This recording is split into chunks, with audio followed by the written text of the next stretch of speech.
पहले समय में गांव में न टेंट हाउस थे और न ही केटरिंग थी, तो बस सामाजिकता। गांव में जब कोई शादी ब्याह होते तो घर घर से चारपाई आ जाती थी। हर घर से थरिया, लोटा, कलछुल, कराही इकट्ठा हो जाता था और गांव की ही महिलाएं एकत्र होकर के खाना बना देती थी। औरतें ही मिलकर दुल्हन को तैयार कर देती थी और रस्म के सारे गीत गा देती थी। तब डीजे अनिल और डीजे सुनील जैसी चीजें नहीं होती थी और ना ही कोई ऑर्केस्ट्रा वाले फूहड़ गाने। गांव के सभी चौधरी टाइप के लोग पूरे दिन काम करने के लिए इकट्ठे रहते थे। हंसी ठिठोली चलती रहती और समारोह का कामकाज भी। शादी ब्याह में गांव के लोग बारातियों के खाने से पहले खाना नहीं खाते थे, क्योंकि ये घरातियों की इज्जत का सवाल होता था। गांव की महिलाएं गीत गाती जाती और अपना काम करती रहती। सच कहूं तो उस समय गांव में सामाजिकता के साथ समरसता होती थी। खाना परसने के लिए गांव के लड़कों का गैंग समय पर इज्जत संभाल लेते थे।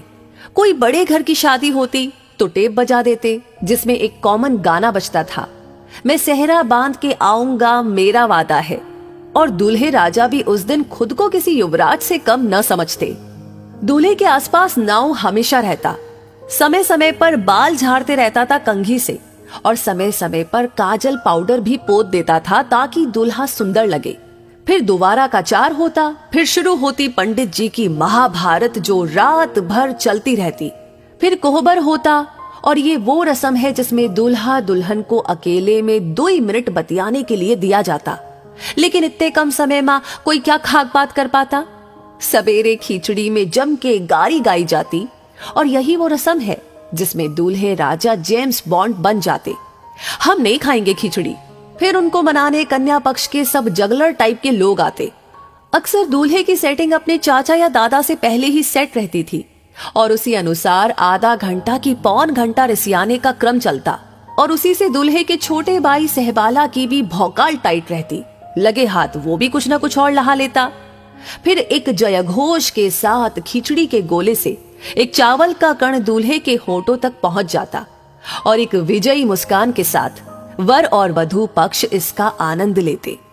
उसके बाद अचर धरुवा, जिसमें दूल्हे का साक्षात्कार वधू पक्ष की महिलाओं से करवाया जाता और उस दौरान उसे विभिन्न उपहार प्राप्त होते जो नगद और श्रृंगार की वस्तुओं के रूप में होते।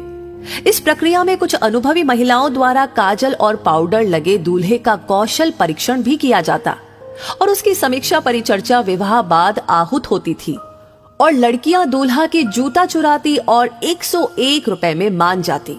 फिर गिने चुने बुजुर्गों द्वारा माड़ो यानी विवाह के कर्म कांड हेतु निर्मित अस्थायी छप्पर हिलाने की प्रक्रिया होती। वहां हम लोगों के बचपने का सबसे महत्वपूर्ण आनंद उसमें लगे लकड़ी के शुंगों यानी कि तोता को उखाड़कर प्राप्त होता था और विदाई के समय नकद नारायण कड़ी कड़ी 10 रुपए की नोट जो कहीं 20 रुपए तक होती थी। वो स्वर्गिक अनुभूति होती कि कह नहीं सकते। हालांकि विवाह में प्राप्त नगद नारायण माताजी द्वारा 8 आने से बदल दिया जाता था। आज की पीढ़ी उस वास्तविक आनंद से वंचित हो चुकी है जो आनंद विवाह का हम लोगों ने प्राप्त किया है। लोग बदलते जा रहे हैं, परंपरा भी बदलती चली जा रही है। आगे चलकर ये सब देखने को मिलेगा कि नहीं वो विधाता जाने, लेकिन जो मजा उस समय में रहा वो मजा अब धीरे धीरे विलुप्त हो रहा है। वैसे आप क्या कहेंगे इस बारे में?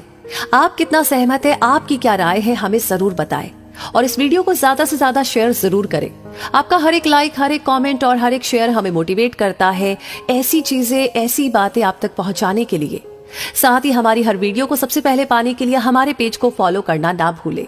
धन्यवाद।